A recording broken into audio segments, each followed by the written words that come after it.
What scientists paid the ultimate price for their work? The Fluorine Martyrs. Fluorine is the first of the VIIA group elements, halogens, and also the most reactive. It does not appear free in the nature, but always as ionized form.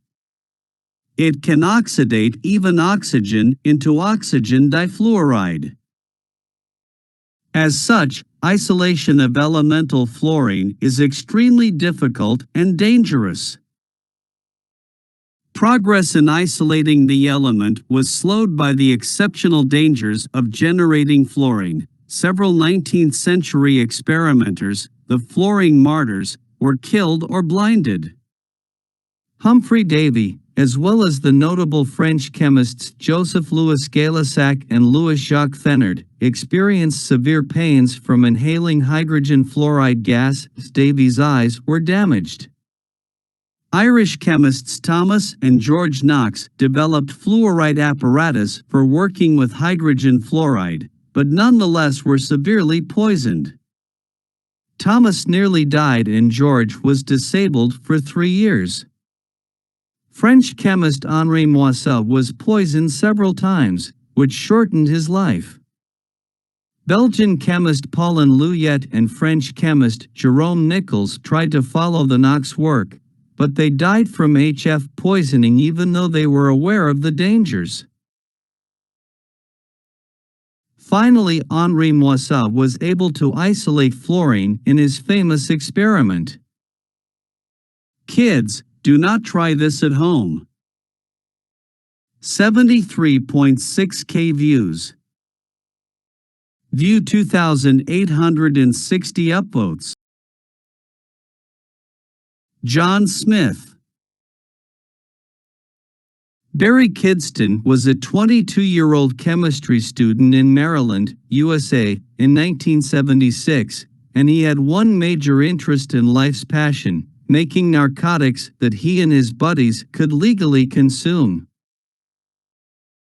When a new recreational drug is manufactured, it does not become instantly illegal because it has not been classified yet.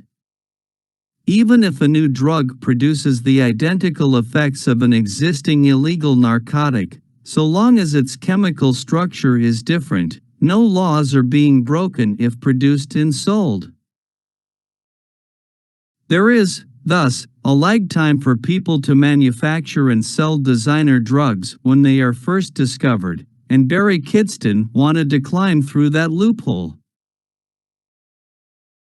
Kidston knew about an opiate called D-methylprotein, also called MPPP, which was first discovered in the 1940s but never classed, and therefore not illegal, so he attempted to cook up a batch. However, he made a mistake in the process and ended up manufacturing a substance we now call MPTP, a drug which is stripped of the anesthetic properties of MPPP, and also destroys the brain's ability to produce dopamine. Kidston injected himself with a dose of this drug. Within a few days he began experiencing symptoms of Parkinson's disease, a neurological condition that is linked to lack of dopamine production. Kidston was diagnosed with Parkinson's disease and continued to struggle with the impact of the condition. 2 years later, on September 5, 1978, he died of a cocaine overdose at age 24. But something good did come from Barry's experiment. MPTP has turned out to be an extremely valuable tool in Parkinson's disease research. 521.7K views. View 10,554 upvotes. Sean Kernan. Dr. Antonio Egas Moniz. He was famous for having innovated the frontal lobotomy. He often did his research and tested procedures on mentally ill patients, extreme cases.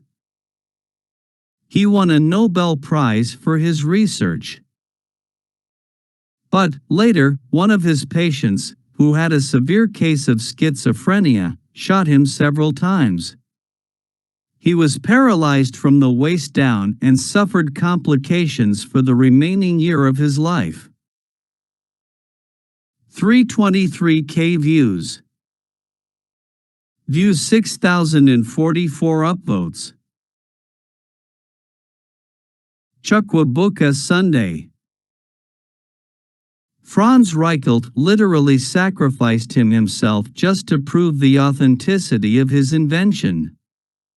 In a bid to test his wearable parachute, he jumped from the top of Eiffel Tower on February 4, 1912.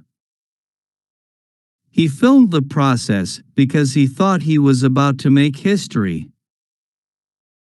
Image: Eiffel Tower. Unfortunately, fate did not smile on him as his parachute did not deploy.